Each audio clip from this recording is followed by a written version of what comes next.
This whole bamboo forest, as we call it, started from 3 sprigs of bamboo about this big around and about this tall.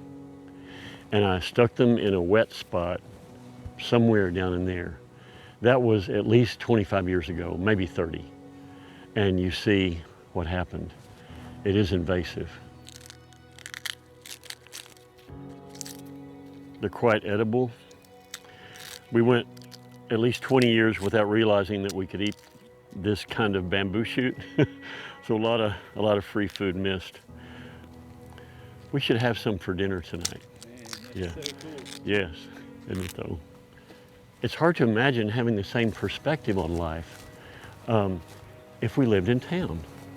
I know some people have to do that. Yeah. But I'm so grateful to be in this place. It's just right for us, I think. We live in Mena, Arkansas, which is in the Ouachita Mountains. It's a beautiful place to live, and we love it. We're grateful. The mountains, for me, add a beauty, but also a sense of security in a way. It's like a sense of being cradled. It's like you're getting a big hug from the earth.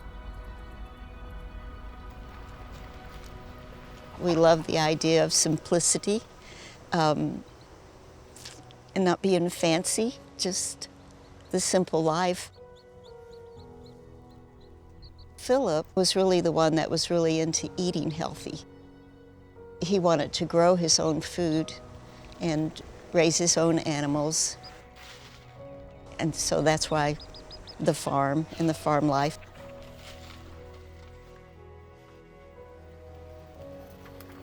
I believe that what we do here all works together, like a small ecosystem that is in harmony with nature, with creation.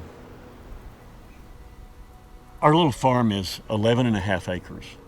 We have about 70 free-range chickens, quail in the cages, ducks and geese running around, and 1 turkey. The kids like so much about the farm. They like the animals, they like the adventure of learning how to milk goats, of how to gather eggs and run and play. And sometimes you think, oh, they're not going to want to milk a goat, but they do. He's doing it. He's doing it. There's something on our property here that interests every young person who has come. Look, there's another. Oh my goodness, there's so many eggs.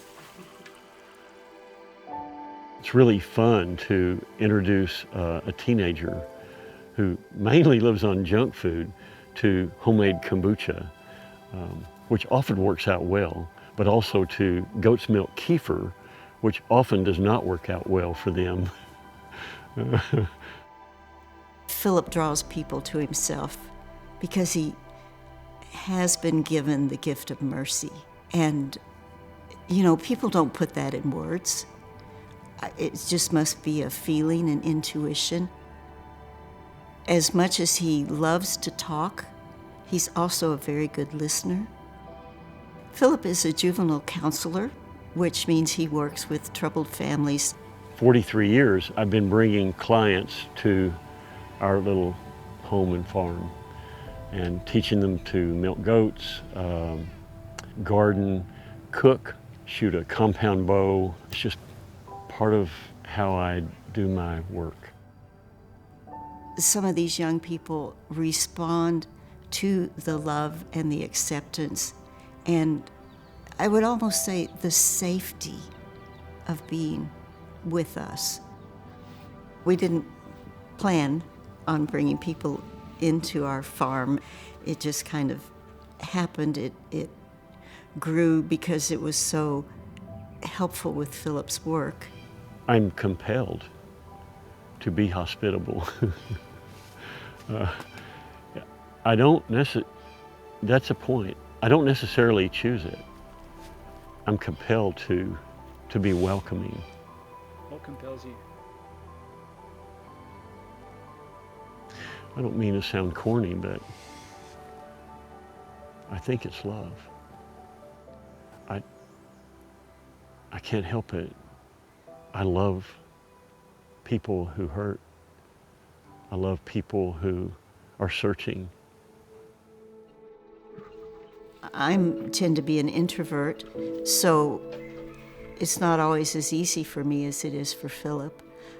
But God gives the grace. And then when they get here, loving them just like they are, not being uptight about it or saying like, oh, you need to change, oh, you need Jesus. Just watching. It's just such an opportunity to see God flow and work in people's lives. And then we have the privilege of Him working through us. And that is such an honor. For me, having people come visit us in our home and farm is usually deeply satisfying and carries a kind of unknown aspect where when they first come, I don't really know how it's going to work out. It's always an adventure. And we have the Holy Spirit who does work in our hearts and our minds and leads us in the ways that we should go and what we should be doing as far as loving our neighbor as ourselves. It's His presence that brings change for people. It's His love at times that comes through me that makes the difference. So that frees me to not have to be smart, to not have to have answers. I just need to be there. And He's been faithful to increase my capacity to love, to increase my understanding of what love entails. That is not just a warm, fuzzy feeling. There's a whole lot more to it. To see the power at work in other people's lives, it just leaves us wanting more. You can't even plan to say, okay, we're going to open our home. It just happens. And then all of this precious gift of relationship and love and joy. There is so much joy in the process. It's a gift. That's all it is.